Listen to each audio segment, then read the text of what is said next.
नमस्कार, मैं हूं श्वेता। बिहारी न्यूज में आपका स्वागत है। खबरों की ओर बढ़ने से पहले एक नजर डालते हैं आज की सुर्खियों पर। बिहार के 4,932 पैक्स बनी जन सुविधा केंद्र, ग्रामीणों को 300 से अधिक डिजिटल सेवाओं का मिलेगा लाभ। 4.79 करोड़ का व्यवसाय हुआ दर्ज। पटना को मिला बिहार का पहला लक्ष्मण झूला पुल। 83 करोड़ की लागत से बना 320 मीटर लंबा सस्पेंशन ब्रिज। पितृपक्ष मेले में श्रद्धालुओं को होगी सुविधा। पटना में शिक्षक दिवस पर 72 उत्कृष्ट शिक्षक सम्मानित। 29 महिला शिक्षिकाओं समेत चयनित शिक्षकों को 30,000 नकदी प्रशस्ति पत्र स्मृति चिन्ह से नवाजा किया। आगामी पर्व से पहले बिहार पुलिस अलर्ट। त्योहारों और गया पितृपक्ष मेले के लिए 8,000 से अधिक जवान तैनात। डीजे पर रहेगा सख्त प्रतिबंध। 9 सितंबर से अबू धाबी में होगा एशिया कप 2025 की शुरुआत। आज दुबई में भारतीय टीम का पहला अभ्यास। 10 सितंबर को भिड़ेगा भारत। चलिए एक नजर डालते हैं शाम तक की बड़ी खबरों की ओर विस्तार से। 15 सितंबर से महिला रोजगार योजना के लाभार्थियों के खाते में आएंगे 10,000 रुपए। बिहार सरकार की मुख्यमंत्री महिला रोजगार योजना का शुभारंभ अगले 2-3 दिनों में होने की संभावना है। संभावित तिथि 7 सितंबर है। ग्रामीण विकास विभाग की तैयारी जोरों शोरों से चल रही है और उसी दिन विभिन्न जिलों के जिला जागरूकता वाहन रवाना किए जाएंगे। आवेदन प्रक्रिया भी इसी दिन शुरू होगी। वहीं विभाग का लक्ष्य है कि 15 सितंबर से योजना की पहली किस्त के रूप में लाभार्थियों के बैंक खाते में 10,000 रुपए का भुगतान शुरू हो जाए। वहीं राज्य भर के जीविका कर्मियों को वीडियो कॉन्फ्रेंसिंग के माध्यम से निर्देश दिए गए हैं कि वे जीविका दीदियों को योजना की जानकारी दें। योजना का लाभ लेने के लिए जीविका सदस्य होना अनिवार्य है। वर्तमान में 1,40,00,000 ग्रामीण महिलाएं और 3.85 लाख शहरी महिलाएं जीविका से जुड़ी है। वहीं साथ ही 10 सितंबर को राज्य स्तरीय पेंशन भुगतान कार्यक्रम भी आयोजित होगा। बिहार के 4,932 पैक्सों में सीएससी से ग्रामीणों को मिलेगी 300 सेवाएं। बिहार के 4,932 पैक्सों में जन सुविधा केंद्र यानी कि सीएससी खुल चुके हैं, जिससे ग्रामीण की रोजमर्रा की जिंदगी आसान हुई है। इन केंद्रों के माध्यम से अब तक 57,930 डिजिटल लेन देन हुए हैं, जिनमें से कुल 4.79 करोड़ रुपए का व्यवसाय हुआ है। सहकारिता मंत्री डॉक्टर प्रेम कुमार के अनुसार सीएससी ग्रामीणों तक डिजिटल सेवाओं को पहुंचाने में अहम भूमिका निभा रहे हैं। इन केंद्रों पर ग्रामीण नागरिक बैंकिंग, बीमा, आधार नामांकन, स्वास्थ्य सेवाएं, कानूनी सेवाएं, कृषि उत्पादन, पैन कार्ड, IRCTC, रेल, बस, हवाई टिकट बुकिंग और RTPS जैसी 300 से अधिक सेवाएं पा सकते हैं।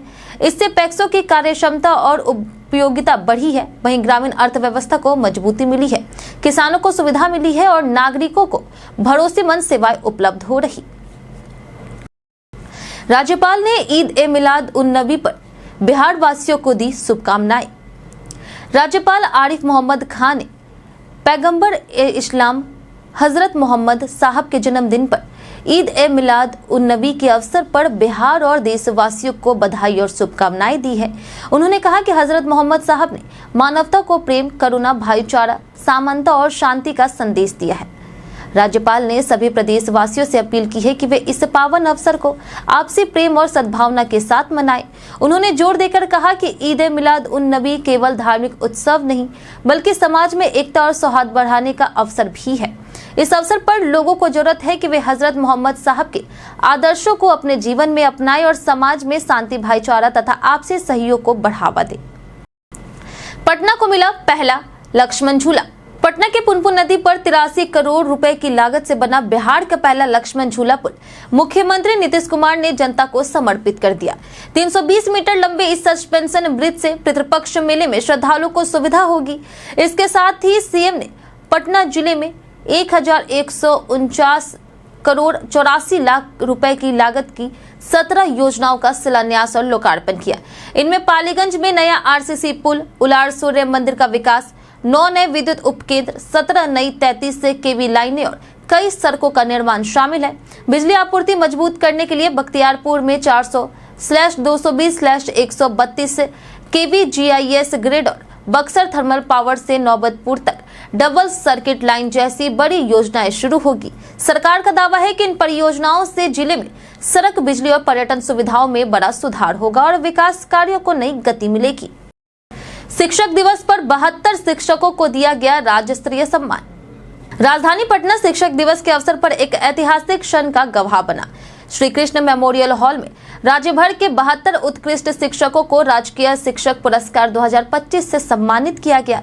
इस आयोजन ने न केवल शिक्षकों की मेहनत और समर्पण को सलाम किया, बल्कि शिक्षा क्षेत्र में उनके योगदान को भी रेखांकित किया। इस बार 29 महिला शिक्षकों समेत प्राथमिक, माध्यमिक, उच्च माध्यमिक और उर्दू विद्यालयों के शिक्षक और प्रधानाध्यापक शामिल रहे। सभी को प्रशस्ति पत्र, स्मृति चिन्ह और 30,000 रुपए की राशि प्रदान की गई।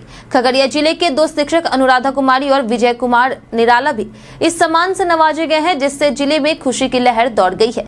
चयनित समिति ने नवाचार, सुधार, छात्रों की उपलब्धियों और सामाजिक योगदान के आधार पर चयन किया है। वहीं समारोह आकर्षक साज सज्जा और पुख्ता सुरक्षा के बीच संपन्न हुआ। यह सम्मान समाज के लिए प्रेरणा बन गया। बिहार के 7 रेलवे स्टेशन पर पुराने कोच बने शानदार लग्जरी रेस्टोरेंट। भारतीय रेलवे यात्रियों को नया अनुभव देने के लिए बिहार के 7 स्टेशनों सहरसा, दरभंगा, समस्तीपुर, रक्सौल, नरकटियागंज, मोतिहारी और बेतिया पर पुराने ट्रेन कोच को लग्जरी रेस्टोरेंट में बदल रहा है। सबसे पहले सहरसा स्टेशन पर गरीब रथ एक्सप्रेस का कोच एसी रेस्टोरेंट में तब्दील होगा, जिससे रेलवे को 7 साल में 42 लाख रुपए का राजस्व मिलेगा। इन रेस्टोरेंट में महाराजा एक्सप्रेस जैसी शाही फीलिंग, शाकाहारी और मांसाहारी भोजन हेतु अलग रसोई, मुफ्त वाईफाई और स्क्रीन पर बिहार की धरोहरों के दृश्य दिखाए जाएंगे। वहीं दरभंगा में मिथिला पेंटिंग और व्यंजन, मोतिहारी, बेतिया में चंपारण, मटन और मिठाइयां शामिल होगी। यह पहल यात्रियों को स्वादिष्ट और सुरक्षित भोजन उपलब्ध कराने के साथ ही रेलवे के लिए नॉन फेयर रेवेन्यू का जरिया बनेगा। साथ ही सेफ वेटर और अन्य कर्मचारियों की जरूरत से स्थानीय युवाओं को रोजगार के अवसर भी मिलेंगे। पटना और गया जी से सप्ताह में 2 दिन अंतर्राष्ट्रीय फ्लाइट अनिवार्य। बिहार सरकार ने पटना और गया जी से अंतर्राष्ट्रीय उड़ानों के लिए नई शर्तें लागू की है। अब इन दोनों शहरों से सप्ताह में कम से कम 2 दिन अंतर्राष्ट्रीय फ्लाइट उड़ानी होगी।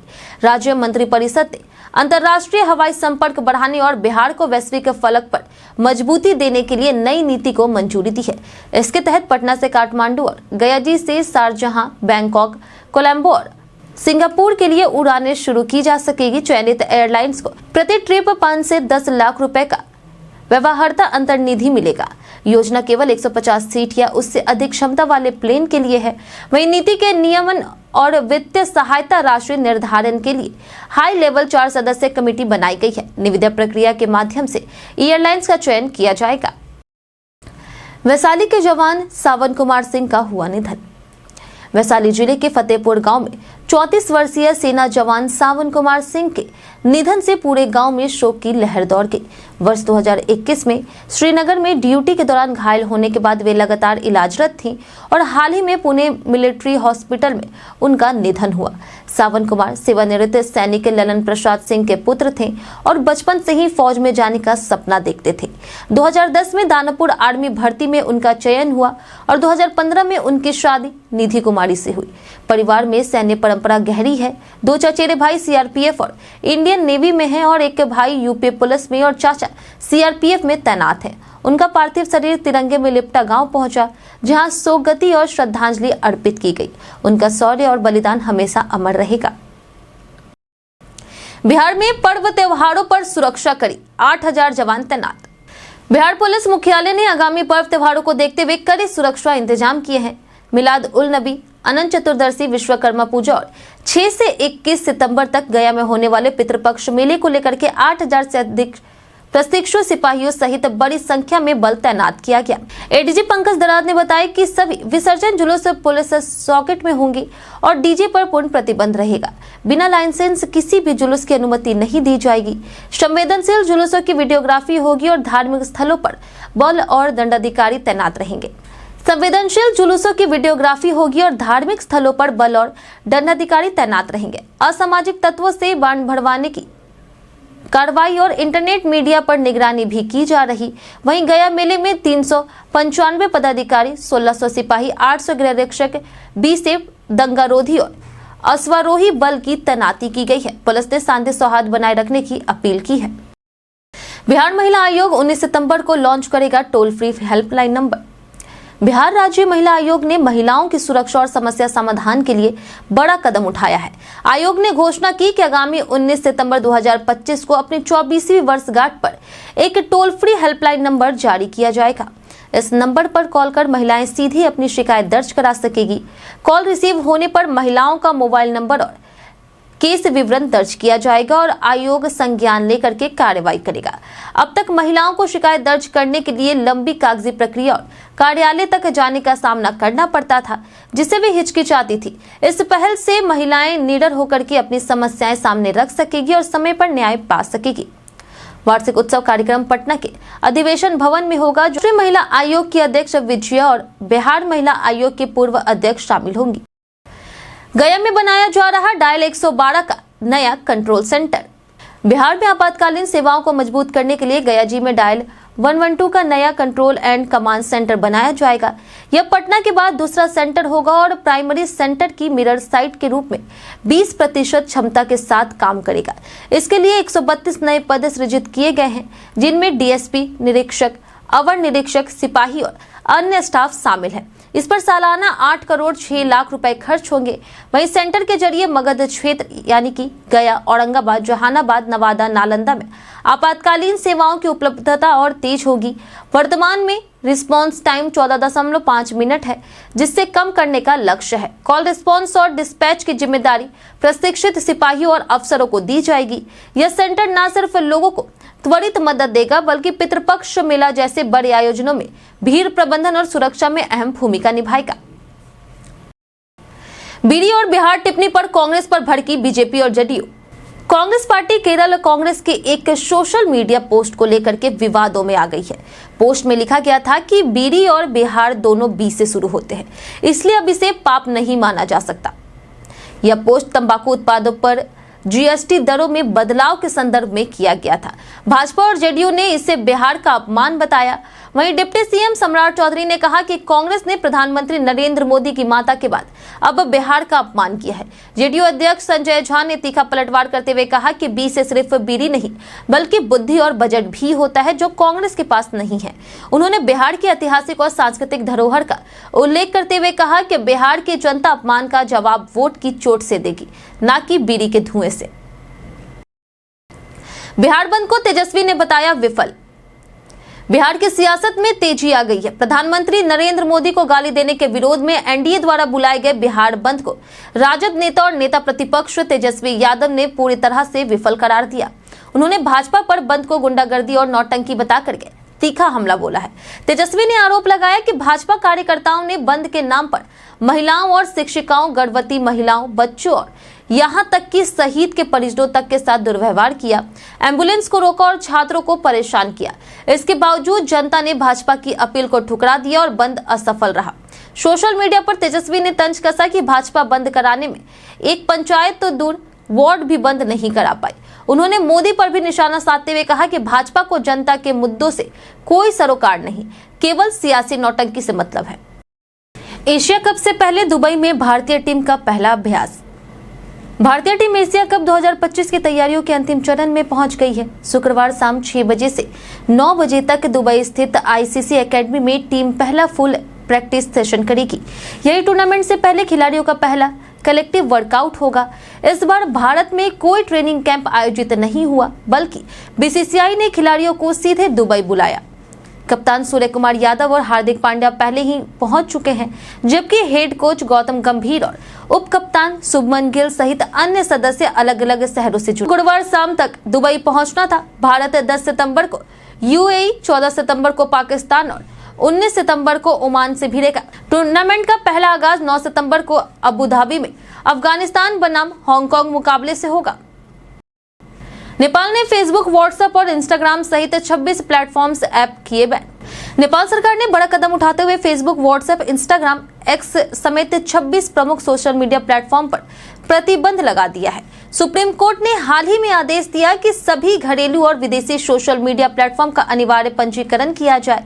इसके बाद सरकार ने 7 दिन का अल्टीमेटम दिया था, लेकिन बड़ी कंपनियों ने कोई कदम नहीं उठाया। मंत्री पृथ्वी सुब्बा गुरुंग की अध्यक्षता में हुई बैठक में बैन का फैसला लिया गया। नेपाल में फिलहाल टिकटॉक, वाइबर, वीटॉक और निबंध जैसे प्लेटफॉर्म पंजीकृत है, जबकि टेलीग्राम और ग्लोबल डायरी प्रक्रिया में है। बैन से करोड़ों यूजर्स प्रभावित होंगे। सरकार का कहना है कि यह कदम साइबर सुरक्षा और सामाजिक समरसता के लिए जरूरी है, लेकिन आम लोगों और डिजिटल विशेषज्ञों के बीच इसे लेकर के तीखी बहस छिड़ गई है। बीते दिन हमारे द्वारा पूछे गए सवाल का जवाब आप लोगों में से बहुत लोगों ने हमारे कमेंट बॉक्स सेक्शन में लिख कर दिया है। जिन्होंने हमारे द्वारा पूछे गए सवाल का जवाब दिया उनके नाम है मनोज दास, सौरभ कुमार, भक्ति सागर, राजेश सहनी, निधिनाथ, अनवर करीम खान, राम बाबू दास, विनोद महात्मा, दिव्या लक्ष्मी, रंजीत कुमार, दयाशंकर प्रसाद सिन्हा, दीपक कुमार, संजीव कुमार, रवि मोहन वर्मा, नंदन कुमार, कुश कुमार, कुणाल कुमार, राजेश मिश्रा, नौसाद रजा, नीरज देव, सुजीत कुमार, लक्ष्मी मेहता और राजकिशोर महतो। इसी के साथ बढ़ते ही आज के सवाल की ओर। आज का सवाल है, क्या आपको लगता है कि गुरु और शिष्य का रिश्ता आज भी उतना ही गहरा है जितना पहले था? आप अपना जवाब हमें हमारे कमेंट सेक्शन में लिखकर जरूर बताएं। आज के लिए इतना ही। बिहार की तमाम खबरों के साथ बने रहने के लिए देखते रहे बिहारी न्यूज। और साथ ही अगर आप यूट्यूब चैनल पर देख रहे हैं तो चैनल को सब्सक्राइब करें, और अगर आप फेसबुक पेज पर देख रहे हैं तो लाइक और फॉलो जरूर करें।